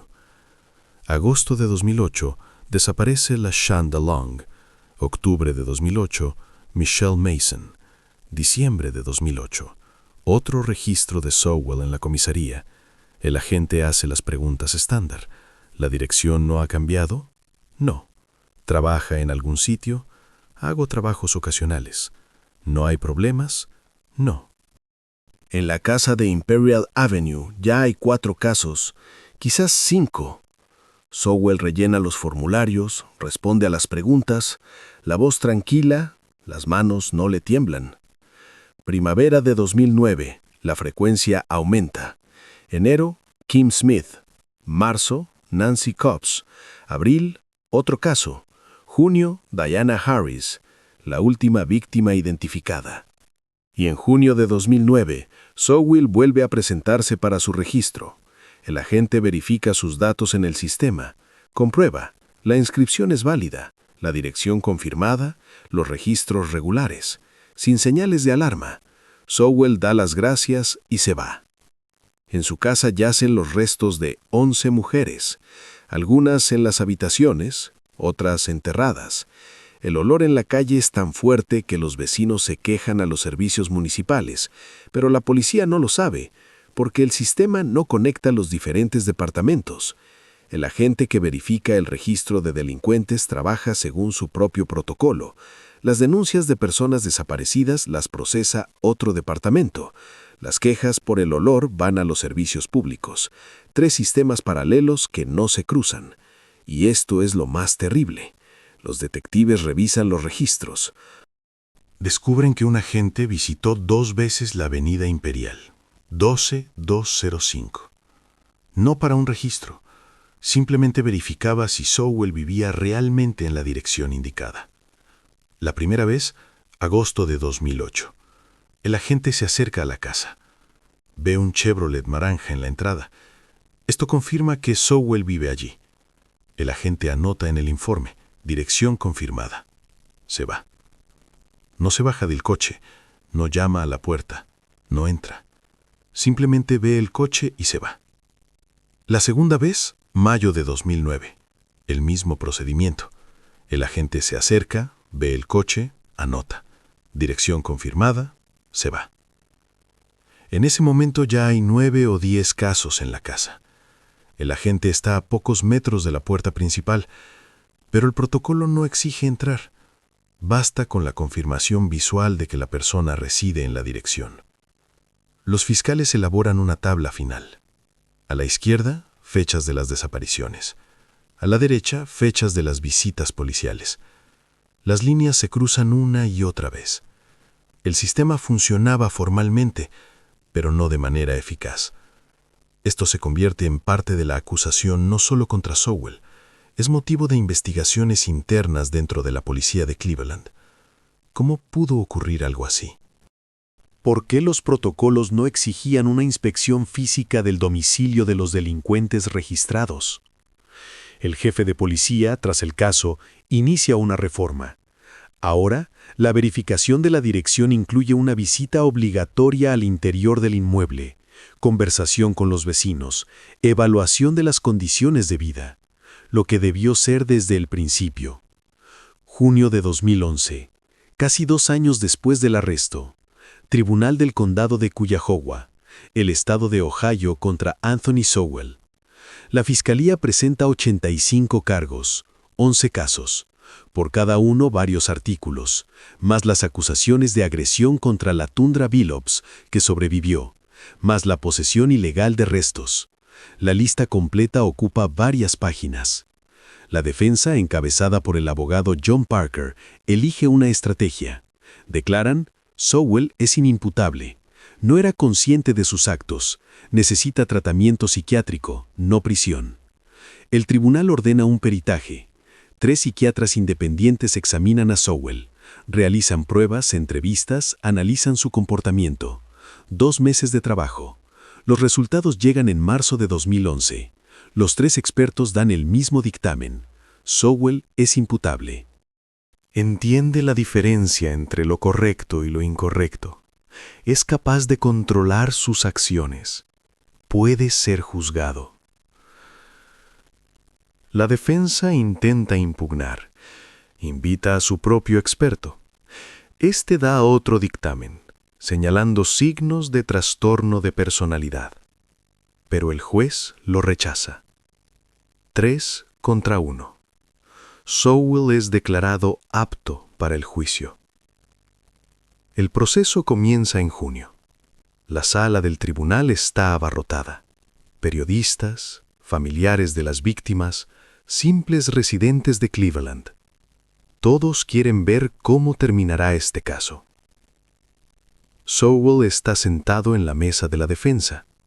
Viste un traje proporcionado por el abogado. El rostro sereno. Mira fijamente al frente, sin emociones. El fiscal, Timothy McGinty, abre el proceso. Dice a los jurados: este es un caso de crímenes en serie, de un hombre que durante 2 años privó metódicamente de la vida a mujeres vulnerables, de cómo el sistema no lo notó y de la justicia que debemos restaurar. La defensa responde: este es un caso de una persona enferma, de alguien que necesita ayuda, no castigo. Los jurados escuchan a ambas partes. La primera testigo es LaTundra Billups. Relata lo que sucedió el 29 de septiembre de 2009. Cómo conoció a Sowell. Cómo la invitó a su casa. Lo que ocurrió en la vivienda. Cómo logró escapar. Habla con claridad, sin emociones excesivas, pero cuando describe el momento del cable alrededor de su cuello, la voz le tiembla. El fiscal le da tiempo. Ella continúa. Relata cómo se liberó y salió corriendo a la calle. La defensa intenta desacreditar el testimonio. Pregunta: ¿consumió drogas ese día? La tundra confirma, sí. El abogado pregunta, ¿pudo haber interpretado mal la situación? La tundra lo mira, dice, sé con certeza que intentó estrangularme. Las marcas en el cuello no mienten. El fiscal muestra fotografías, el cuello de la tundra al día siguiente del ataque, marcas rojas, moretones. Los jurados miran atentamente. Los siguientes testigos son los vecinos. Pamela Walker habla del olor que persistió durante 2 años, de cómo Sowell se comportaba normalmente, tranquilo, educado. Nadie sospechaba. Otro vecino recuerda la barbacoa del verano de 2008, cómo Sowell cocinaba, ofrecía comida a la gente. Todo parecía normal. Y luego se descubrió que justo bajo sus pies había entierros. El fiscal muestra fotografías de la escena del crimen. Advierte a los jurados, las imágenes son duras. Algunos se apartan, otros miran apretando la mandíbula. La casa en Imperial Avenue, habitaciones con restos, el sótano, el patio trasero con las excavaciones, todo documentado, cada detalle. La forense, doctora Miller, testifica. Explica cómo se llevó a cabo la identificación, cómo se determinaron las causas. Estrangulamiento en 10 de 11 casos. Asfixia mecánica. La defensa intenta impugnar el peritaje. Pregunta, ¿puede afirmar con un 100% de certeza que esa es la causa exacta? La doctora Miller responde, considerando el grado de descomposición, sí, en 10 casos la certeza es muy alta. El proceso dura 3 semanas, testigo tras testigo, prueba tras prueba. El fiscal construye el caso metódicamente, muestra la escala, la sistematicidad, la sangre fría. La defensa intenta sembrar la duda. Dice, nuestro cliente está enfermo, no entendía lo que hacía.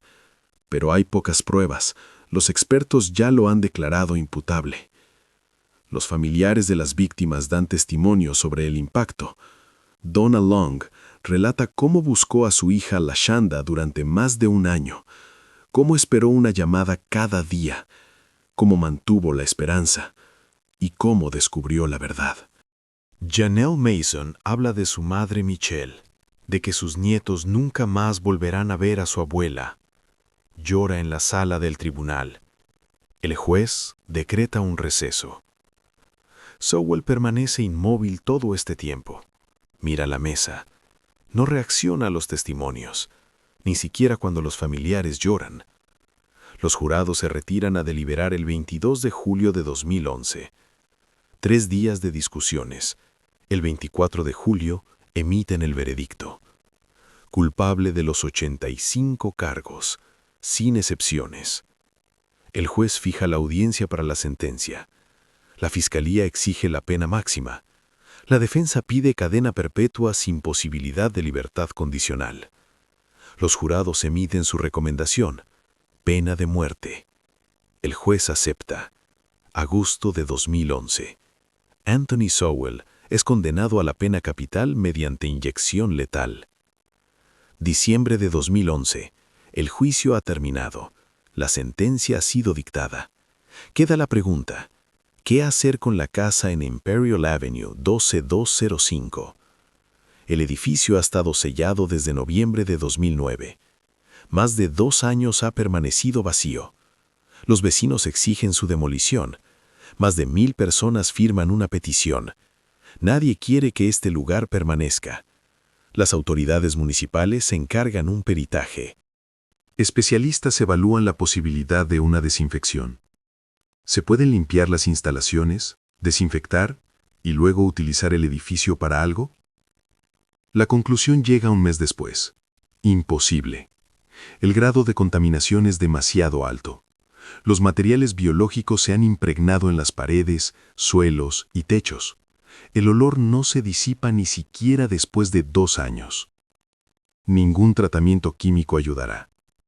La única opción es la demolición total. Enero de 2012. Llega maquinaria pesada a Imperial Avenue. Bulldozers, excavadoras, camiones volquete. obreros con trajes protectores y mascarillas. Se pide a los vecinos que permanezcan en sus casas, que cierren las ventanas. La demolición comienza por la mañana. Un bulldozer se estrella contra una pared. La casa empieza a derrumbarse. La edificación de 2 plantas donde estos sucesos ocurrieron durante 2 años se convierte en un montón de escombros en pocas horas. Los trabajadores cargan los escombros en camiones volquete. Todo es llevado a un vertedero especial. Madera, ladrillos, hormigón, todo se destina a la eliminación. No dejan nada. Pero esto no es suficiente. Los expertos dicen que hay que retirar la capa superior del suelo. Había enterramientos en el patio trasero. El suelo está contaminado. Una excavadora retira aproximadamente 1 metro de tierra en todo el perímetro de la parcela. La tierra también se lleva al vertedero. A finales de enero, en el lugar de la casa solo queda un solar baldío, una superficie lisa. Ningún rastro de que allí alguna vez hubo un edificio. Las autoridades municipales deciden, la parcela permanecerá vacía. No la venderán, no la edificarán. Simplemente un lugar vacío en Imperial Avenue. Un memorial sin monumento. Los vecinos aprueban. Pamela Walker dice a los periodistas, «Qué bien que lo demolieron. Cada día, al pasar, lo recordaríamos.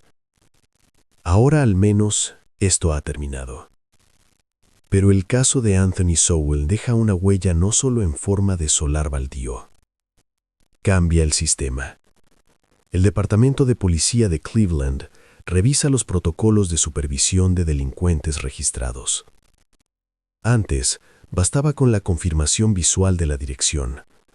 Ahora los agentes están obligados a entrar en el inmueble, inspeccionar las condiciones de vida y hablar con los vecinos. Las revisiones se realizan con mayor frecuencia, no una vez cada 3 meses, sino una vez al mes. Si un agente detecta algo sospechoso, un olor, un comportamiento extraño, quejas de vecinos, se presenta un informe. Se inicia una investigación más profunda. El Departamento de Personas Desaparecidas también cambia su enfoque. Ahora todas las denuncias se analizan de forma centralizada. Si varias personas con características similares desaparecen en una misma zona, es una señal de alarma. El caso se transfiere automáticamente a los detectives. Se crea una base de datos especial. Vincula denuncias de personas desaparecidas, delincuentes registrados y quejas de residentes. Un algoritmo busca coincidencias. Si una persona desaparece cerca de la dirección de un delincuente registrado, el sistema emite una alerta. Estos cambios se están implementando no solo en Cleveland. El FBI difunde recomendaciones por todo el país. El caso Sowell se convierte en un ejemplo de cómo un sistema puede fallar y cómo prevenir esto en el futuro. Los familiares de las víctimas crean un fondo conmemorativo, recaudan fondos para ayudar a las familias de personas desaparecidas, organizan grupos de apoyo, ayudan a quienes pasan por lo mismo, la espera, la incertidumbre, la terrible verdad. Donna Long se convierte en una de las activistas. Participa en conferencias, cuenta la historia de su hija Lashanda. Insta a las autoridades a no ignorar las denuncias de personas desaparecidas, incluso si son drogadictas o personas sin domicilio fijo. Cada vida es importante. Y Anthony Sowell pasa años en el corredor de la muerte. La pena capital en Ohio no se ejecuta rápidamente. Las apelaciones, los procedimientos legales se extienden durante años. En febrero de 2021, 10 años después de la sentencia, Sowell muere en un hospital penitenciario. Tenía 61 años. La causa, una enfermedad en fase terminal. La sentencia nunca fue ejecutada. Los familiares de las víctimas reaccionan de manera diferente. Algunos dicen, se hizo justicia, pasó el resto de su vida en prisión. Otros opinan, se fue con demasiada facilidad, debería haber esperado la ejecución de la sentencia. pero todos coinciden en una cosa. El caso está cerrado. La página ha sido pasada. 11 mujeres recuperaron sus nombres. Sus familias obtuvieron respuestas. El sistema ha cambiado para que esto no se repita. En Imperial Avenue sigue habiendo un solar baldío. A veces la gente viene aquí, dejan flores, velas. No hay un monumento oficial, pero el lugar se recuerda. Es parte de la historia de Cleveland. Oscura, terrible, pero importante. Porque no se puede olvidar. De lo contrario, todo podría repetirse.